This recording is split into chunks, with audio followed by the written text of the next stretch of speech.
নমস্কার বন্ধুরা, আজকে তোমাদের দিদির জন্মদিন। খুব খুশির ব্যাপার, আর আমিও খুব খুশি। আর আজকে একটা তোমাদের সামনে ভিডিও নিয়ে এসেছি, যে ভিডিওটা তোমাদের দিদিকে তো আশীর্বাদ করবো অবশ্যই, যাতে খুব ভালো থাকি আমরা, বা ওর আগামী দিনগুলো যেন খুব ভালো কাটুক। কিন্তু আজকের মেন টপিক কিন্তু তোমাদের দিদির জন্মদিন নিয়ে নয়। আজকের মেন টপিক একটা ছোট্ট শিশুকে নিয়ে। তোমরা সবাই সোশ্যাল মিডিয়ার মাধ্যমে হয়তো দেখেছো শিশুটি কিন্তু একটা বিরল রোগে আক্রান্ত, খুবই একটা বিরল রোগে আক্রান্ত শিশুটি। তো টপিকটা আজকে ওকে নিয়েই। দেখো, তোমরা যদি ভাবো আজকের ভিডিওটা আমি কোনো রকম ভিউজ কামানোর জন্য বা কোনো রকম আমি কিছু ডোনেট করেছি শিশুটিকে, তার জন্য ব্যাপারটা সেখানে না। আজকের ভিডিওটা করার একটাই উপলক্ষ, সেটা হচ্ছে আমার মাধ্যমে যেন আরো 5টা লোক জানে। হ্যাঁ, অবশ্যই সবাই বলতে পারো যে তোমরা কি এমন কিছু ইউটিউবার না বড় যে তোমাদের ভিডিও সবাই দেখে, তোমাদের মাধ্যমে কে দেখবে। দেখো, ব্যাপারটা সেখানে না। আমার মনে হলো ভিডিওটা করা দরকার, সবাই করেছে দেখে আমি করছি তা না। আমি ভিডিওটা করছি একটাই কারণে, দেখো এমনও তো হতে পারে যে আমার ভিডিওটা দেখে যেই 5টা লোক দেখছে ভিডিওটা, বাচ্চাটা সম্বন্ধে জানছে, হয়তো অন্য কারোর ভিডিওতে তাকে দেখেনি বাচ্চাটিকে। তো সেটা নিয়ে ভিডিওটা করা। তো আমার একটা খুব আজকে খুশির দিন এটাই।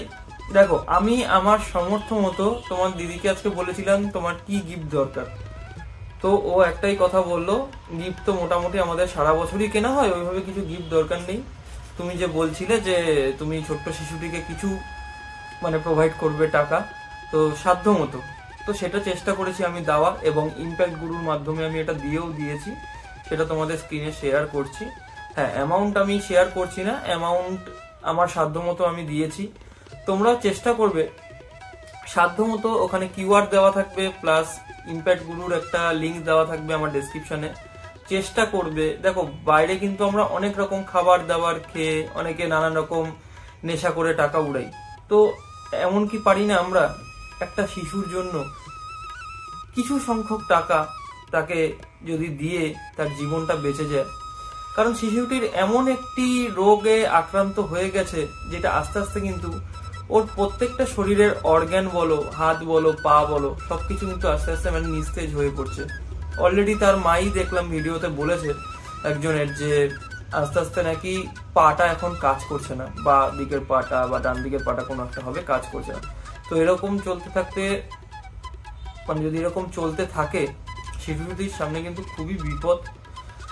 তো এরকম যাতে না হয় ঈশ্বরের কাছে প্রার্থনা করছি, বা তোমরা সবাই প্রার্থনা করো যেন শিশুটা সুস্থ হয়ে যায়।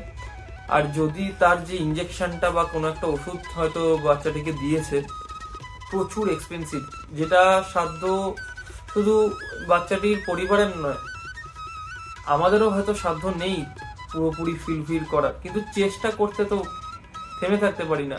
যদি শিশুটি বেঁচে যায়, যদি শিশুটি খুব সুস্থভাবে জীবনযাপন করতে পারে, কে চায় বলো?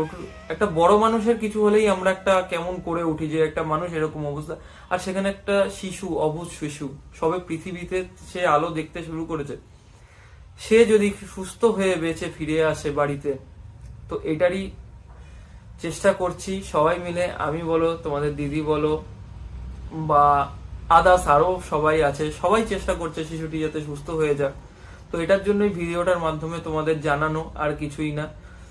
তো যাদের সামর্থ্য আছে মোটামুটি একটা কিছু সংখ্যক অ্যামাউন্ট দেওয়ার শিশুটিকে, প্লিজ দিয়ে তোমরা একটু শিশুটিকে যাতে সুস্থ হয়ে যায় সেই কামনা করো।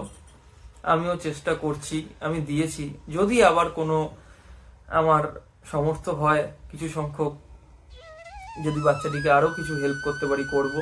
আর হ্যাঁ, বাচ্চাটির বাড়ি কোথায় আমি জানি না, একটু ছোট বাচ্চা, তো দেখতে খুব ইচ্ছা করছিল সামনাসামনি থেকে। তো এইটুকু আফসোস হয়ে গেল, যদি কোনোদিন খোঁজ পাই অবশ্যই একটু গিয়ে দেখে আসবো। আর এটাই বলার ছিল, আর কিছুই না ভিডিওর মাধ্যমে, যে please save this child, please.